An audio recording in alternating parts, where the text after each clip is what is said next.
पढ़ेंगे? जो हमारा वर्णमाला है वो स्वर और व्यंजन दोनों से मिलकर बना हुआ है।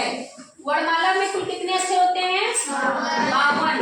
ठीक है, में कुल कितने अक्षर होते हैं?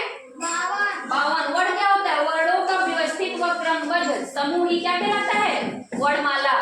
वर्णों का व्यवस्थित व क्रमबद्ध समूह ही क्या कहलाता है हमारा? वर्णमाला। अब वर्ण क्या होते हैं? बोलते समय मुख से निकलने वाली छोटी से छोटी ध्वनि को वर्ण कहते हैं, जिसके टुकड़े नहीं किए जा सकते। माने ऐसे वर्ड जिसको हम बोले और उसके टुकड़े ना हो सके उसे क्या कहते हैं?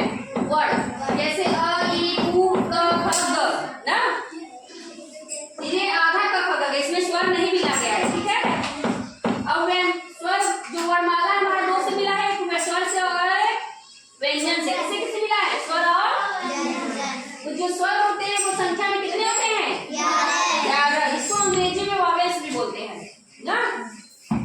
11 स्वर कौन कौन से हैं? अ, आ, ई, उ, री, ए, ऐ, ओ, औ। माने ऐसे वर्ड जिनको बोलते समय हमें अन्य ध्वनियों की सहायता नहीं लेनी पड़ती, उसे क्या कहते हैं? स्वर कहते हैं। जिन वर्णों को उच्चारण के लिए हमें अन्य किसी ध्वनि की सहायता नहीं लेनी पड़ती उसे क्या कहते हैं? स्वर, वॉवेल। ठीक है, और ये संख्या कितने होते हैं? 11। अब आ गया जो अन और अहा है, जो अन और अहा है उसको स्वर की गिनती में नहीं रखा गया। उसको किसमें रखा गया है? आयोगवा।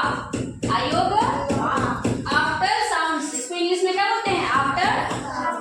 अब व्यंजन पे आ जाते हैं कॉन्सोनेंट्स। क्या है? ये संख्या कितने होते हैं? 33। जैसे क, ख, ग, घ, अंक, च, छ, ज, झ, इ, ट, ठ, ड, ढ, अ, थ, थ, द, ध, न, प, फ, ब, भ। तो ये जो व्यंजन होते हैं इनके उच्चारण में हमें अन्य ध्वनियों की सहायता लेनी पड़ती है। स्वर जो होते हैं वो स्वतंत्र होते हैं, उनको बोलने के लिए हमें किसी अन्य ध्वनि की आवश्यकता नहीं पड़ती। लेकिन जो व्यंजन होते हैं इनके उच्चारण के लिए हमें स्वर की आवश्यकता पड़ती है, क्योंकि हर एक अक्षर में अ मिला है। क में भी क्या मिला है? अ।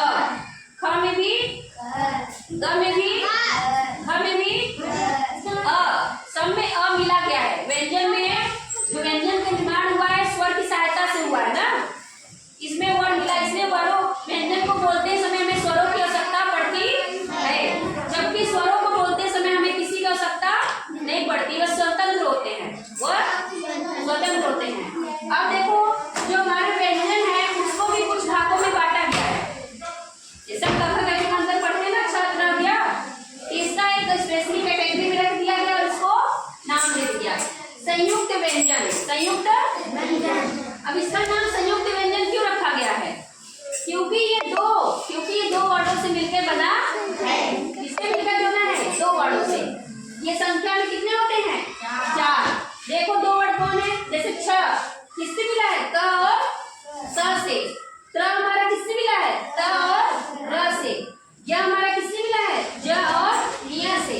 इसी प्रकार जो स है ये हमारा स और र से मिला है स।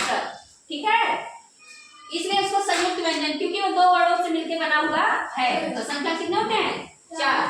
ये होता है उच्छिष्ट व्यंजन या द्विगुणित व्यंजन। जैसे ड ढ, ये जैसे पढ़ना, इसका यूज कहाँ करते हैं? पढ़ना, पेड़ ना। और ये जो हम डरना लिखे हैं, डरना की चीज जो है इसको द्विगुणित में नहीं रखेंगे, क्योंकि उसके नीचे बिंदी, जिसके नीचे बिंदी है और ढ, इसको द्विगुणित व्यंजन या उच्चिष्ट व्यंजन कहते हैं। ये कितने होते हैं संख्या में? 2। अब आगे आगत ध्वनियां जो विदेशी भाषाओं से ली गई हैं।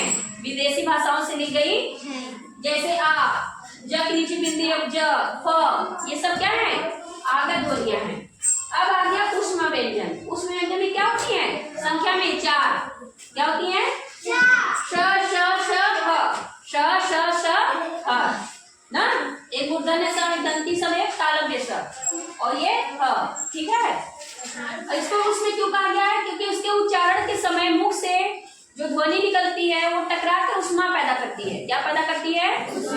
इनको बोलते समय जो मुख से ध्वनि निकलती है वो वायु निकलने वाली मुख से टकरा कर, इसको बोलते समय जो वायु मुख से निकलती है वो टकरा कर क्या उत्पन्न करती है? ऊष्मा। इसलिए उसको ऊष्म व्यंजन कहते हैं। गर्मी पैदा कर निकलती है ना। एक होता है अंतस्थ व्यंजन। ये जो और यह रहा हुआ है, ये जो अ र ल व है, य र ल व, इसको अंतस्थ व्यंजन भी कहते हैं। ये संख्या कितने होते हैं? 4। और इसको एक दूसरा नाम भी है अर्धस्वर, एक दूसरा नाम भी है अर्धस्वर। इसको क्यों कहते हैं? क्योंकि जो इसका उच्चारण है व्यंजन और स्वर के मध्य में होता है। इसका जो उच्चारण है, इसको जब हम मुंह से बोलते हैं तो इसका उच्चारण किससे निकलता है? स्वर और व्यंजन के मध्य से होता है। जैसे य, इससे डायरेक्ट हवा निकल गई ना, मतलब जो मुख साफ हुआ, जो हवा मुंह से निकली है वो तालव्य में दंती और ओठ को हल्का सा छूती है। कैसे छूती है? हल्का सा। य र ल व पूरा छू रही है, हल्का सा, इसलिए इसको अंतस्थ व्यंजन कहते हैं ना, क्योंकि इसका उच्चारण व्यंजन और स्वर के मध्य होता है। समझ में आ गया?